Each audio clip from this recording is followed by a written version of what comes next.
লোপার রান্নাঘরে সবাইকে সুস্বাগতম। আজকে আমি বানাবো গাজরের আপ্পে। সেই জন্য আমি নিয়ে নিয়েছি এই বাটির মধ্যে 2 কাপ সুজি, 1 কাপ দই, 2 কাপ জল, কারি পাতা আর গ্রেট করা গাজর নিয়ে ভালো করে এইভাবে ফেটিয়ে নিয়েছি। ভালো করে ফেটিয়ে নিয়ে আমি 1 ঘন্টা এটাকে রেখে দিয়েছিলাম ফার্মেন্টেশন হওয়ার জন্য, আর সামান্য একটু নুনও দিয়েছি। আচ্ছা, 1 ঘন্টা রেখেছি এটা, সেই জন্য এবার খুব ভালো ফার্মেন্টেশন হয়ে গেছে। আচ্ছা, এবার আমি আপ্পেগুলো বানাবো। আচ্ছা, আপ্পে বানানোর আগে আমি বলে দিই, আপ্পেটা চাটনি দিয়ে খাওয়া হবে। যেই চাটনি দিয়ে খাওয়া হবে সেই চাটনিটা আমি এই যে বানিয়ে নিয়েছি। চাটনি আমি 2 রকম বানিয়েছি। এই চাটনিতে আমি দিয়েছি ধনেপাতা, একটা লঙ্কা, কাঠবাদাম আর নুন, এই দিয়ে মিক্সিতে বেটে নিয়ে তারপর সামান্য দই দিয়ে আর একটু সামান্য দই দিয়েছি। দই দিয়ে ভালো করে ফেটিয়ে নিয়েছি। ফেটিয়ে একটা চাটনি বানিয়ে রেখেছি গ্রিন। আর এই বাটিতে বানিয়েছি ধনেপাতা, সামান্য একটু পুদিনা পাতা, একটা লঙ্কা, সামান্য লবণ, কাঠবাদাম, এই দিয়ে ভালো করে মিক্সিতে বেটে নিয়েছি। বেটে বাটার পর সামান্য একটু দই দিয়ে এটাকে ভালো করে ফেটিয়ে নিয়েছি। ফেটানোর পর আমি এই পদি যে পাউডারটা আছে, এই পাউডারটা এর মধ্যে 2 চামচ দিয়ে আমি ভালো করে মিশিয়ে দিয়েছি। তো 2 রকম চাটনি হয়ে গেছে। এবার আমি এই আপ্পেগুলো বানিয়ে দেখাবো। আপ্পেগুলো বানাতে আমি এই যে আপ্পে মেকার ইন্ডাকশানে বসিয়ে দিয়েছি গরম করতে। এবার আপ্পে মেকারটা গরম হয়ে গেছে। এবার আমি আপ্পে মেকারের মধ্যে একটু একটু করে সবগুলো হোলের মধ্যে আমি একটু একটু করে ঘি দিয়ে দিচ্ছি। ঘিটা না দিলেও চলে, কিন্তু ঘি বা একটুখানি রিফাইন অয়েল যদি দিয়ে দেওয়া যায়, কি একটু বাটার মেল্ট করে, তাহলে আপ্পেগুলো তোলার সময় খুব সুবিধা হয়, ফট করে তুলে উঠে আসে, ওটা আটকে থাকে না। আর একটা ঘি বা বাটার দিলে একটা সুন্দর একটা গন্ধও হয়, খুব ভালো। যারা ঘি বাটার খান না তারা সামান্য রিফাইন অয়েলও দিতে পারেন। রিফাইন হলে কি হবে, মানে উঠে আসবে সুন্দর, আটকে যাবে না। কিন্তু ঘি বাটারে যেই গন্ধটা একটা সুন্দর গন্ধ হবে, রিফাইন অয়েলে সেই গন্ধটা হবে না। কিন্তু অনেকেই আমরা ঘি বাটার খাই না।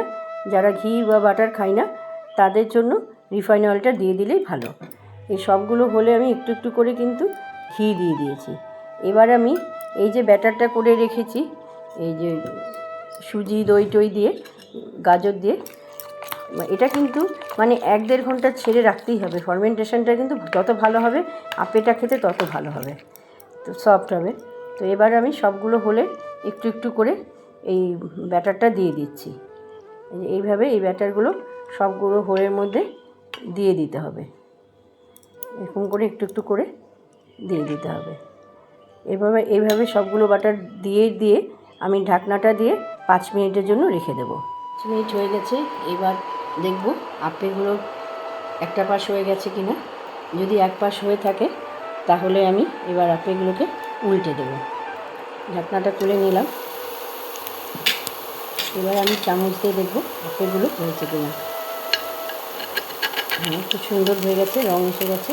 এবার এই যে উল্টে দিলাম আপ্পেটা, এইভাবে সবগুলো আপ্পে আমি উল্টে দেবো।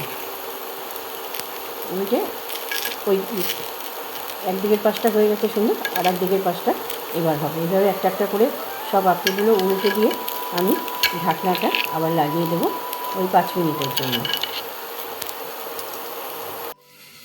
5 মিনিট হয়ে গেছে। এবার আমি ঢাকনা খুলে দেখব আপ্পেগুলো হয়ে গেছে নাকি।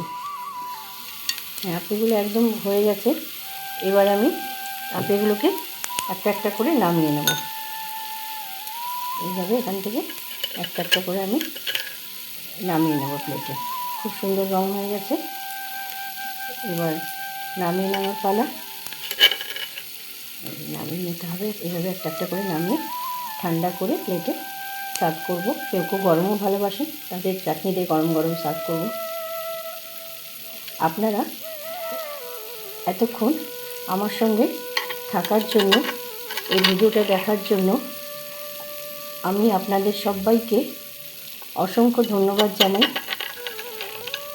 আর এই চ্যানেলে আজকে যারা প্রথমবার দেখছেন তাদের সবার কাছে আমার একটাই অনুরোধ, তারা একটু এই লোপার রান্নাঘর চ্যানেলটাকে সাবস্ক্রাইব করে দেবেন, লাইক শেয়ার করে দেবেন। এতক্ষণ আমাকে সাপোর্ট করার জন্য সবাইকে ধন্যবাদ। সবাই ভালো থাকবেন, সুস্থ থাকবেন, আনন্দে থাকবেন। আমার আপ্পেগুলো তৈরি হয়ে গেছে। আমি আপ্পে মেকার থেকে প্লেটে নামিয়ে নিয়েছি। এবার গরম গরম আপ্পে চাটনি দিয়ে পরিবেশন করব। এইভাবে বাড়িতে আপনারাও গাজর দিয়ে আপ্পে বানিয়ে খান এবং সকলকে খাওয়ান। খেয়ে আপনাদের কেমন লাগলো আমাকে অবশ্যই জানাবেন। আপনাদের মূল্যবান মতামতের আশায় আমি বসে থাকলাম। আপনাদের মূল্যবান মতামত জানতে পারলে আমি পরবর্তী রান্নার ভিডিও করতে উৎসাহ পাই।